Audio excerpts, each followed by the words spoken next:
여러분 안녕하십니까? 저는 대학생 신주호라고 합니다.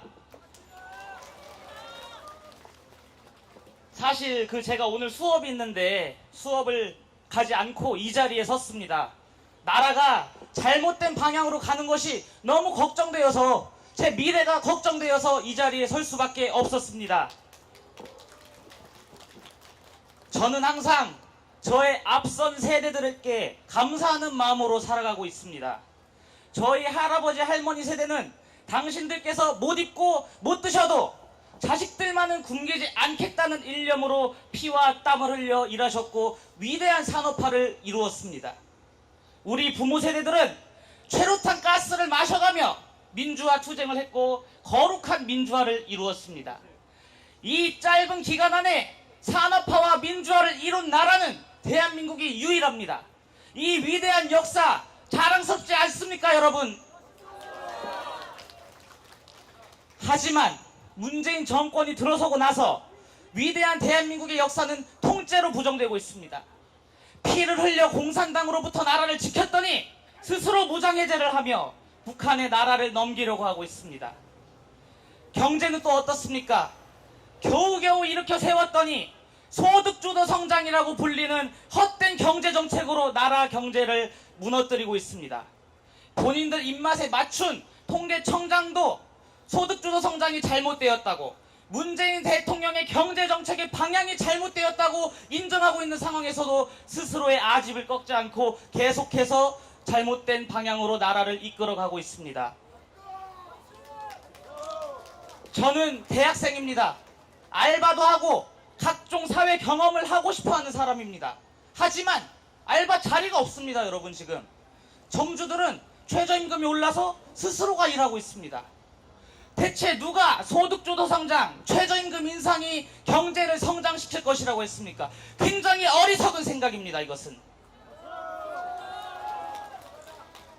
여기까지는 이해하겠습니다. 나의 노력이 부족해서, 나의 능력이 없기 때문에 능력을 키우면 되겠지, 운이 없었으니까 내가 실패했을 거야 하고 스스로 위안할 수 있습니다. 그러나 엊그제 조국 장관이 법무부 장관으로 임명되면서 꿈과 미래를 잃은 청년들은 살아갈 희망조차도 잃어가고 있습니다. 조국 장관이 어떤 사람입니까? 특권 없는 세상, 흑수저 없는 세상, 차별과 반칙이 허용되지 않는 세상을 만들겠다고 한 사람이 스스로가 그것을 다 하고 있는 행태를 우리는 보고 있습니다. 헛웃음밖에 나오지 않습니다.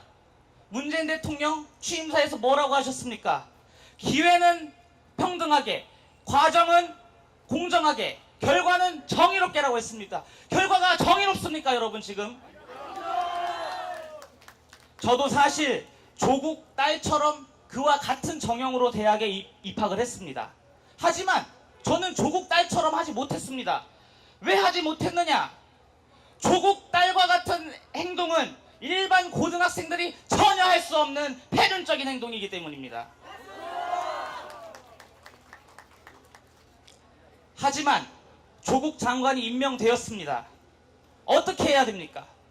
조국 장관은 애초에 능력도 없었고 헌법적 가치를 수호할 의지가 없던 사람이지 않습니까? 그가 청와대의 수석 비서관으로 일할 때 수많은 인사검증에 실패하여 인사청문 보고서가 채택되지 않은 장관들이 무수히 많았습니다. 문재인 대통령과 민주당이 그렇게 적폐라고 외치는 박근혜 정권보다도 그 수가 훨씬 더합니다. 헌법적 가치는 어떻습니까? 잘 사는 사람, 열심히 노력한 분들에 대한 피해 망상으로 그분들과 차별하고 그분들께 각종 억압을 가하는 무리한 정권입니다.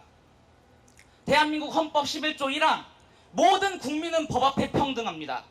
각종 신분적, 사회적 규범에 의해서 차별받지 아니한다고 나와 있습니다. 하지만 국민을 차별하고 둘로 갈라놓는 조국 법무부 장관이 임명된다면 이것이 말이 되겠습니까, 여러분?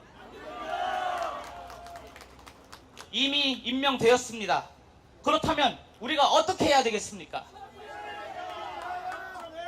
우리는 똘똘 뭉쳐서 조국, 문재인, 대한민국의 미래를 망치는 이 세력을 몰아내야 됩니다. 문재인 대통령은 말했습니다. 의혹만으로 장관을 낙마시킨다면 그것이 나쁜 선례로 남을 것이라고 했습니다. 제가 문재인 대통령께 여쭙겠습니다. 그동안 의혹과 사실로 확인되지 않는 소문들을 가지고 우리를 공격한 것이 민주당과 좌파 정부지 않습니까? 그들은 반드시 반성해야 됩니다. 우리 하나로 똘똘 뭉쳐서 우리 자식들에게만큼은 위대한 대한민국을 물려줘야 하지 않겠습니까? 그렇게 하기 위해선 이 좌파 광풍의 시대를 끝내고 반드시 성공한 미래로 이끌어 나가야 합니다. 저도 그렇게 하는 것에 있어 제 모든 것을 바치고 헌신하겠습니다. 저는 기대하겠습니다.